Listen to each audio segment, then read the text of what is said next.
Hola, te damos la bienvenida a un nuevo episodio de Argentina, historias que nos pintan. Hoy te contaremos la historia detrás de Severino Di Giovanni, un hombre peligroso. Hasta la actualidad es recordado en círculos anarquistas como un revolucionario de convicción, mientras que otros lo ven simplemente como un criminal. Sin embargo, su historia destaca los extremos de una época en que la desigualdad, la represión y la falta de derechos empujaron a algunos a buscar formas radicales de protesta. En los próximos minutos, te invitamos a navegar esta historia con nosotros. Relájate, tómate un mate y acompáñanos. A media mañana, Roberto Arlt entra desencajado a la redacción del diario El Mundo, donde escribe Aguafuertes porteñas. Llega desde la Penitenciaría Nacional, en Palermo, donde fue testigo de un fusilamiento. Se sienta a la máquina y escribe: Hoy he visto hombres que se ponen guantes blancos para matar a otros hombres. Es el comienzo de su crónica sobre el fusilamiento del anarquista Severino Di Giovanni, condenado a muerte por 4 atentados en los que murieron 11 personas.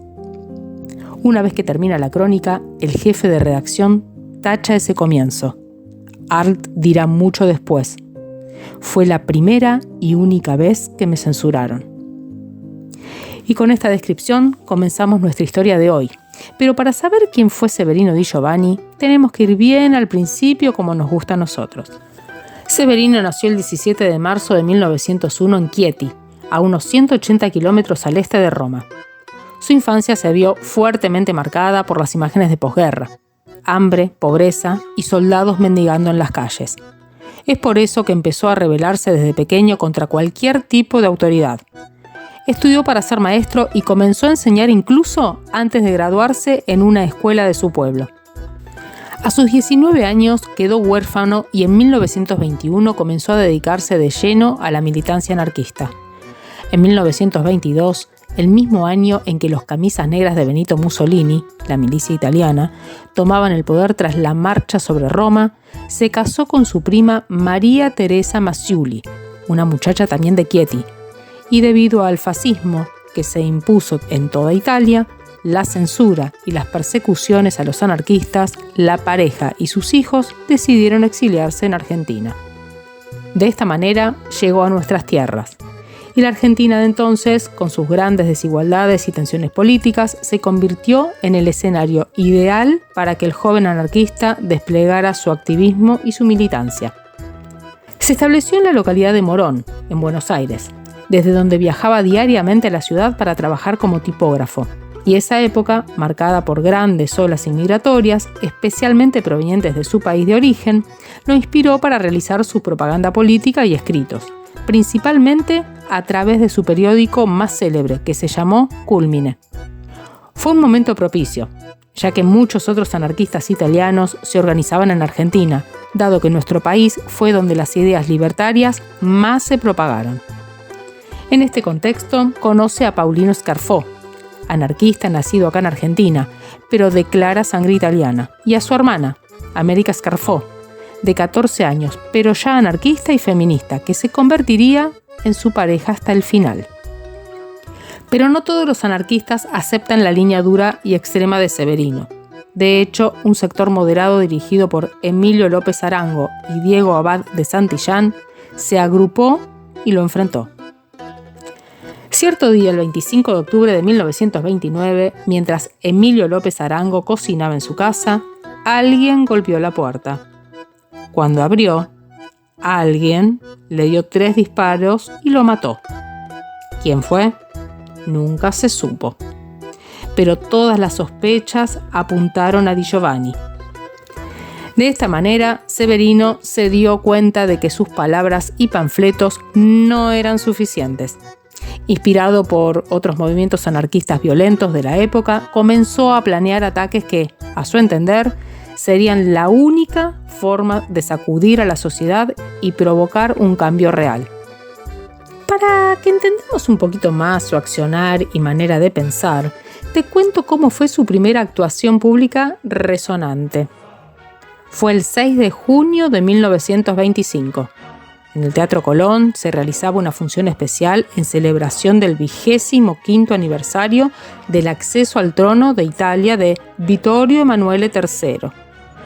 El embajador italiano era el conde Luigi Aldrovandi Marescotti, fascista, por supuesto, y los preparativos para la velada estaban magníficamente organizados y con la ostentación propia de los actos fascistas.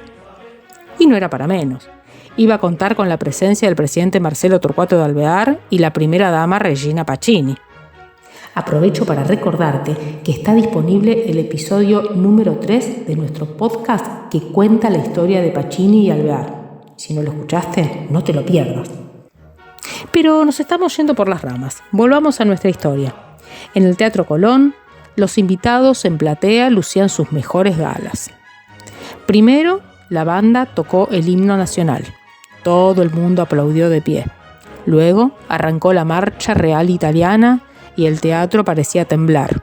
El público desbordaba. Pero había alguien determinado en amargar la noche al embajador y al resto de los presentes. Desde la platea se comenzó a percibir un murmullo que pronto se transformarían en gritos. ¡Ladri! ¡Assassini! Y de repente empezaron a llover centenares de volantes como papel picado. Eran apenas 8 o 10 personas que alborotaron y arruinaron la velada. Los camisas negras tardaron en reaccionar. Cuando despertaron de su sorpresa, se lanzaron contra los revoltosos. Pero estos tipos se defendieron bien. Hubo un desparramo general. Las mujeres gritaban y los hombres corrían. Y los empezaron a reprimir. Particularmente había un rubio que se defendió como un león. Tomó un volante y con un vozarrón que llegó hasta la platea, seguía gritando sus verdades. Finalmente lograron reducir a Severino y a los otros, y mientras se lo llevaban detenido gritó: ¡Evviva la anarquia! El episodio cumplió su cometido, pero Di Giovanni se convencía poco a poco que los panfletos y gritos en un teatro no alcanzaban para cambiar la sociedad. Había que ser implacable. Así es como recrudeció su accionar. Un año más tarde, en 1926, estalló una bomba en la Embajada de Estados Unidos en Buenos Aires. Este ataque fue en represalia a la ejecución de 2 anarquistas en Estados Unidos, Nicolás Sacco y Bartolomeo Vanzetti, un caso que había sacudido a la comunidad internacional y despertado simpatías en sectores anarquistas de todo el mundo. Y aunque no hubo víctimas fatales, el atentado aumentó la notoriedad de Di Giovanni, pero también intensificó la persecución policial sobre él y su grupo. Las autoridades argentinas lo consideraron una amenaza pública y comenzaron a movilizar recursos para detener sus actividades. Era perseguido por la ley y empezó a mudarse continuamente para no ser apresado, pero no cesó sus ataques. Dentro de los atentados que se le adjudicaron también se encuentran la bomba del Citibank en el centro porteño en 1927, donde murieron 2 personas y hubo múltiples heridos, la bomba del Banco de Boston en el centro porteño, también en 1927, donde solo hubo daños materiales, la bomba en el consulado italiano en Buenos Aires en 1928, donde estaban reunidos los mejores hombres de Mussolini en Argentina, hubo 9 muertos y 34 heridos. También participó de varios robos. El mayor fue a un camión pagador donde se llevó 286.000 pesos y hasta mató a un policía durante un enfrentamiento, el agente Domingo De Dico, justo en su último día de servicio, desfigurándolo de un tiro en la cara. La prensa de la época lo bautizó como el enemigo público número 1 y su figura dividía a la sociedad. Para muchos era un mártir que arriesgaba su vida por un ideal de justicia. Para otros, un criminal peligroso que había declarado la guerra al orden establecido. A pesar de vivir en constante fuga, Di Giovanni mantuvo una intensa vida pública. En sus periódicos y panfletos difundía sus ideas y justificaba sus actos de violencia como respuesta legítima contra la explotación y la represión. Su red de contactos y simpatizantes en Buenos Aires era amplia, y aunque las autoridades estaban siempre tras sus pasos, lograba eludirlas gracias a su astucia y al apoyo que tenía. Sin embargo, su vida clandestina era cada vez más difícil, y sus acciones generaban cada vez más riesgos, tanto para él como para quienes lo rodeaban. Y para el año 1930 llegó el primer gobierno militar argentino. José Félix Uriburu era el presidente de facto, y Di Giovanni aumentaba cada vez más su descontento con la realidad que acontecía, de la misma manera que aumentaba la necesidad del gobierno de apresarlo. Para principios del año siguiente, en su último panfleto, Di Giovanni escribió: «Sepan Uriburu y su horda fusiladora que nuestras balas buscarán sus cuerpos. Sepa el comercio, la industria, la banca, los terratenientes y hacendados que sus vidas y posesiones serán quemadas y destruidas». Para el gobierno, esa fue la gota que colmó el vaso. Finalmente llegó el 31 de enero de 1931. Ese día, Severino fue rastreado por efectivos de la Policía Federal en una imprenta de la calle Callao, en donde se mantenían reuniones de grupos anarquistas. 2 efectivos aguardaron en las inmediaciones hasta dar con él, que escapó a pesar de la orden de alto. Y en ese momento empezó una persecución cinematográfica. Primero, disparos cruzados entre Di Giovanni y la policía. La calle parecía el lejano oeste. Una nena que salía de su casa por la calle Corrientes fue alcanzada por una bala y murió en el acto. Un vigilante que estaba justo pasando por ahí vio la escena y se sumó a la persecución, pero cayó herido en la pierna sobre la calle Riobamba, dejando que Severino escape. Llegó hasta un hospedaje, pero la policía lo encontró. No iba a entregarse tan fácilmente sin dar pelea. Y vaya si la dio. Siguió corriendo. Un tiro lo hirió, pero la adrenalina podía más y siguió escapando. Llegó a una casa y se trepó hasta la terraza. Herido y todo, viendo que estaba rodeado y casi no tenía escapatoria, se tiró desde 10 metros de altura a los fondos de otra casa y se escapó por la calle Ayacucho. Pero sus fuerzas se iban agotando y los policías eran más. Corrió hasta un garage y fue alcanzado por otra bala. Cayó al suelo herido y finalmente fue detenido. Primero fue llevado con una ambulancia y custodia policial hasta el Hospital Ramos Mejía y una vez recuperado fue trasladado a la Penitenciaría Nacional, acompañado por 4 vigilantes y custodiado por un camión con 10 hombres armados y varios automóviles. Realmente era visto como un delincuente muy peligroso. En la penitenciaría fue interrogado bajo tortura, lo cual ayudó a dar con el paradero de su amigo Paulino Scarfó. A las pocas horas de su detención, en un juicio que podríamos llamar express, se dictaminó su sentencia a muerte, pese a que en Argentina no existía la pena capital.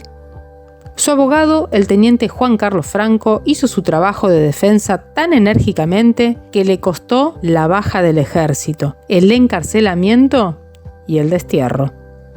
Severino realmente creía que era necesaria la revolución violenta, como se puede comprobar en este extracto del último mensaje que escribió en su celda pocas horas antes de ser ejecutado. No busqué afirmación social, ni una vida acomodada, ni tampoco una vida tranquila. Para mí, elegí la lucha. Vivir en monotonía las horas mohosas de lo adocenado, de los resignados, de los acomodados, de las conveniencias, no es vivir. Es solamente vegetar y transportar en forma ambulante una masa de carne y de huesos. A la vida es necesario brindarle la elevación exquisita, la rebelión del brazo y de la mente. Enfrenté a la sociedad con sus mismas armas, sin inclinar la cabeza. Por eso me consideran, y soy, un hombre peligroso. Di Giovanni fue fusilado al día siguiente de su detención, el 1 de febrero de 1931. Cuenta la leyenda que pocas horas antes pidió un café dulce desde su celda. Se lo trajeron y al probar el primer sorbo, dijo: «Pedí con mucho azúcar. No importa, será la próxima vez». Su cuerpo fue enterrado bajo una cruz sin nombre en el cementerio de la Chacarita. Años después fue removido y hoy nadie sabe dónde están los restos. Al día siguiente fusilaron también a su compañero Paulino Scarfó. Recién en 1999, América Scarfó, su pareja, recibió en la Casa Rosada las cartas de amor que le escribió Severino. textos de una poesía que contrasta con la furia de sus actos. En diciembre de 1928 le escribía a su amada: y perdernos entre el verdor, lejos, lejos, caminar del brazo en esta aurora hacia un horizonte intangible e inalcanzable, siempre unidos, siempre fuertemente ligados como dos hiedras, sorbiéndonos la propia existencia una de la otra, y cantar la rapsodia heroica de la vida difícil. Su muerte no significó el fin de su influencia en el movimiento anarquista. Di Giovanni pasó a ser recordado como un mártir y un símbolo de la lucha extrema por la justicia social contra la opresión. Su vida y sus actos violentos fueron objeto de debate durante décadas. Para algunos, su figura es testimonio de la lucha de una generación de activistas que, ante la represión y autoritarismo, sintieron que no había alternativa más que la violencia. Pero antes de irnos, te dejamos con la crónica que hizo el genio de Roberto Arlt para el diario El Mundo sobre el fusilamiento de Severino. El condenado camina como un pato, los pies arrojados con una barra de hierro a las esposas que amarran las manos. Algunos espectadores se ríen. ¿Son cera? ¿Nerviosidad? ¿Quién sabe? El reo se sienta reposadamente en el banquillo. Un suboficial le cruza una soga al pecho para que cuando los proyectiles lo maten no ruede por tierra. Ha formado el blanco pelotón fusilero. El suboficial quiere vendar al condenado. Este grita: ¡venda no! Mira tiesamente a los ejecutores. Emana voluntad. Si sufre o no, es un secreto. Pero permanece así, tieso, orgulloso. Saca pecho. ¿Será para recibir las balas? ¡Pelotón! ¡Firme! ¡Apunte! La voz del reo estalla metálica, vibrante. ¡Viva la anarquía! ¡Fuego! Resplandor subitáneo. Un cuerpo recio se ha convertido en una doblada lámina de papel. Un médico lo observa. Certifica que el condenado ha muerto. Un señor que ha venido de frac y con zapatos de baile se retira con la galera en la coronilla. Parece que saliera de un cabaret. Yo estoy como borracho. Pienso en los que se ríen. Pienso que a la entrada de la penitenciaría debería ponerse un cartel que rezara: está prohibido reírse. Está prohibido concurrir con zapatos de baile. Argentina, historias que nos pintan, es un podcast creado, escrito y editado por la licenciada Laura Ledesma. Corrección de textos y locución, licenciada Mariela Varela. Si te gustó este episodio, te invitamos a dejarnos tu comentario y seguirnos en Instagram como @historiasquenospintanarg. Este podcast no tiene anuncios. Si querés apoyar nuestra propuesta, te invitamos a que nos compres un cafecito. Más info en nuestras redes sociales. Gracias por escucharnos y te esperamos la semana que viene con una nueva curiosidad de alguna otra historia que nos pinte.